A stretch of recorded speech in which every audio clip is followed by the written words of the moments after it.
झारखंड के रांची शहर के प्रसिद्ध चार्टर्ड अकाउंटेंट नरेश केजरीवाल उनके पारिवारिक सदस्यों, सहयोगियों से जुड़े रांची, मुंबई व सूरज के 15 ठिकानों पर ईडी ने मंगलवार को छापेमारी की है। इस छापेमारी में ईडी ने उनके पारिवारिक सदस्य गिरधर लाल केजरीवाल के ठिकाने से 30 लाख रुपए नकदी, अजय केजरीवाल के ठिकाने से 10 लाख रुपए नकदी, इंदर केजरीवाल के ठिकाने से 25 लाख रुपए नकदी की बरामदगी की है। यानी कुल 65 लाख रुपए नकदी की बरामदगी की गई है।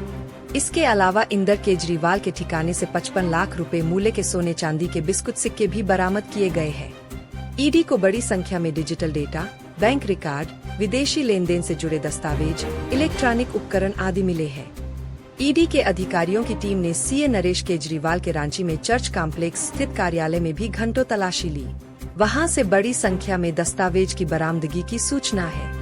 ईडी की यह छापेमारी फॉरेन एक्सचेंज मैनेजमेंट एक्ट अथवा विदेशी मुद्रा प्रबंधन अधिनियम के तहत की गई है। यह कार्रवाई पूर्व में आयकर विभाग की छापेमारी में मिले सबूतों के आधार पर हुई छानबीन के बाद की गई है।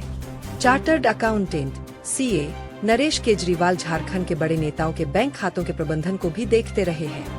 उन पर हवाला व अन्य माध्यमों से करोड़ों रुपयों के लेन देन की जानकारी ईडी को मिली है। ईडी को पता चला है कि सीए नरेश केजरीवाल ने कई देशों में शेल कंपनियों को नियंत्रित करते हुए वहां 900 करोड़ रुपए से अधिक का निवेश किया है।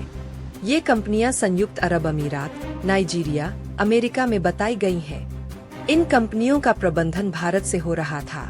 इन कंपनियों से फर्जी टेलीग्राफिक ट्रांसफर के माध्यम से लगभग 1500 करोड़ रुपए वापस भी मंगाए गए हैं। इन विदेशी संपत्तियों का खुलासा वैध फाइलिंग में नहीं किया गया था और ये बड़े पैमाने पर अवैध फंड लेयरिंग के रूप में मिले हैं।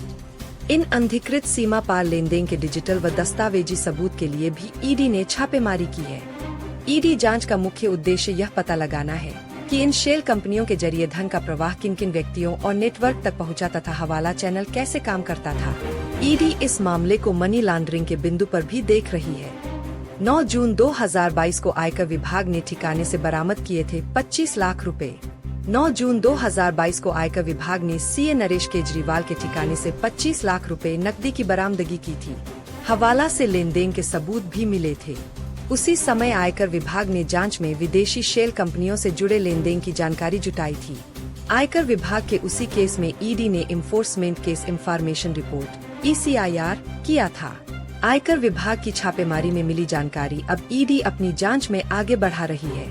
पूर्व में भी एक केस में ईडी ने सीए नरेश केजरीवाल पर दाखिल की थी चार्जशीट।